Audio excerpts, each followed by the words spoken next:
Hello. So, you maybe heard about this Oscar winning documentary called No Other Land.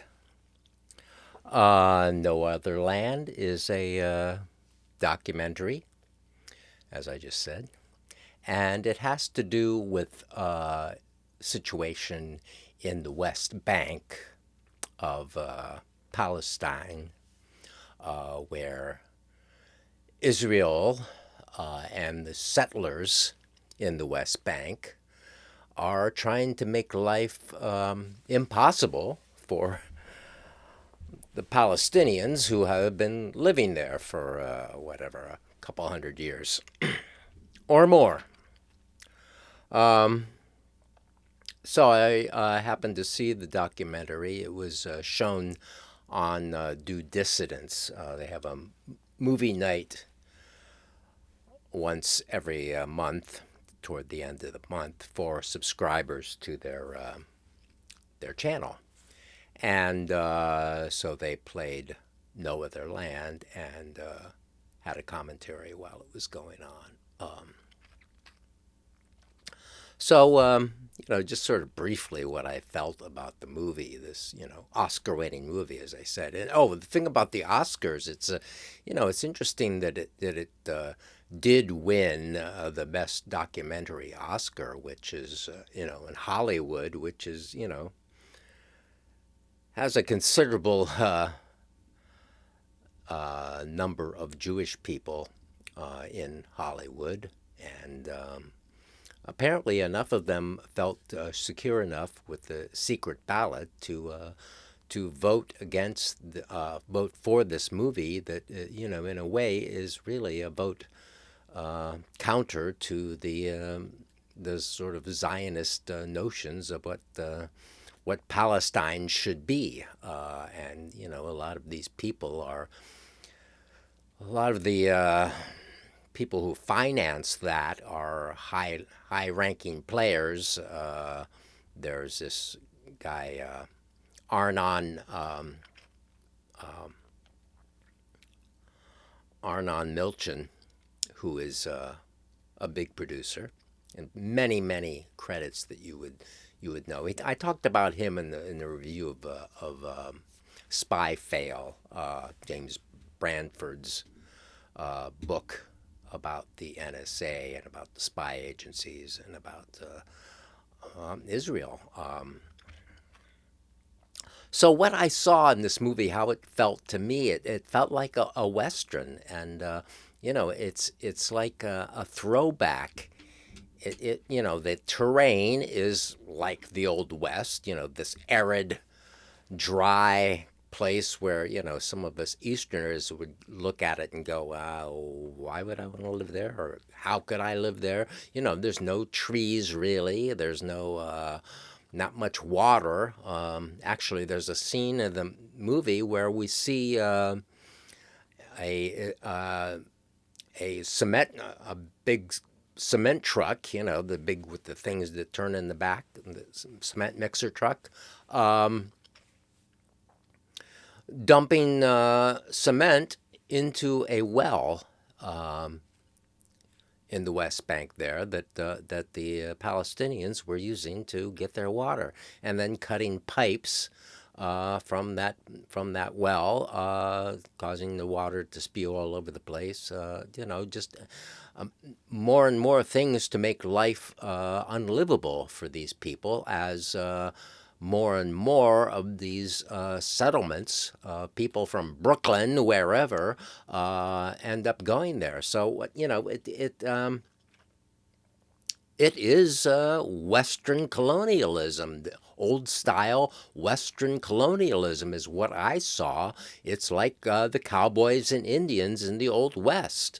And I don't know what side you go down with the cowboys and Indians. Are you with John Wayne, or are you with the poor Indians that are being slaughtered by the advancement of this superior this race of white people with their superior weapons and so forth? And that's what I see in this movie, and what I see going on in Palestine right now. In that we have this government that is financed by billions and billions of dollars of American money, dumping all these weapons into the whole place. And in the movie, it's just one scene after another of the Israelis trying to disrupt whatever sort of life people are trying to scratch out of the desert out there in the West Bank.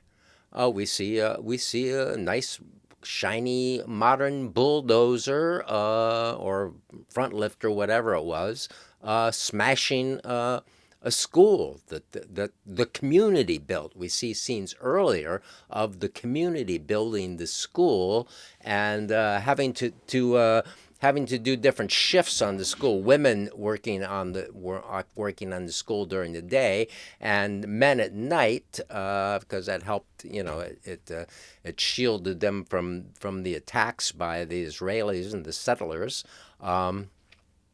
So later, then we see this school built with cement blocks, basically, being knocked over by heavy machinery, by a bulldozer, and that's what they do.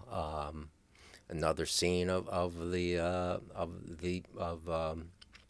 settlers with the army, with army soldiers coming in and attacking the homes of Palestinians, and so they go to live in a cave. When we see one man, they're trying, while their homes are being knocked down, they try to keep their stuff that they've had in these homes. And there's one scene where they're fighting over a gas powered generator, and they're pulling the generator, and the soldiers are pulling the generator, and the Palestinians are pulling the generator, and ultimately they shot a guy and paralyzed him from the waist down. So he has no wheelchair.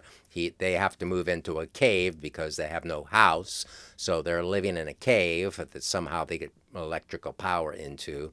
And we see him being moved from the cave by his brothers, who lift him bodily. He doesn't have a wheelchair. He looks like he's completely paralyzed, other than his head and so forth. So, he's lifted up bodily, by front and back by men, and then taken outside to be outside a little bit or whatever. So,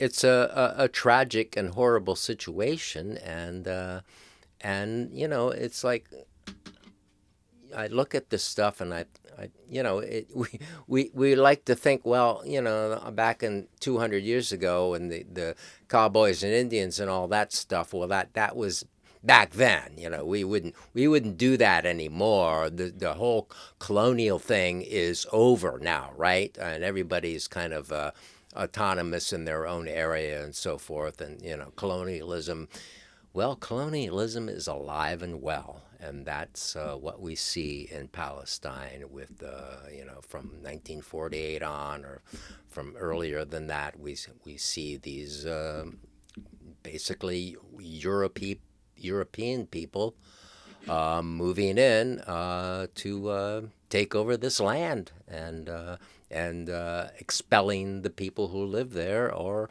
killing them, and that's the way it is. It with Gaza now, and the whole thing with Hamas and Israel. Well, we've heard, and we have learned that Netanyahu was supportive of Hamas, funded Hamas. Hamas was the chosen rival, the chosen ones to be the instead of the PLO or whoever it was before. It's down to Hamas to be the government of Palestine. And as I see that Hamas is digging in while Israel is just coming in and killing everyone in Gaza and taking over the whole land, I have a growing suspicion that we know that Israel has this very famous intelligence outfit called Mossad, and we know that Mossad is very integrated into the international intelligence system with the United States and the CIA. We have James Angleton was a big CIA agent, was very much involved with Israel, and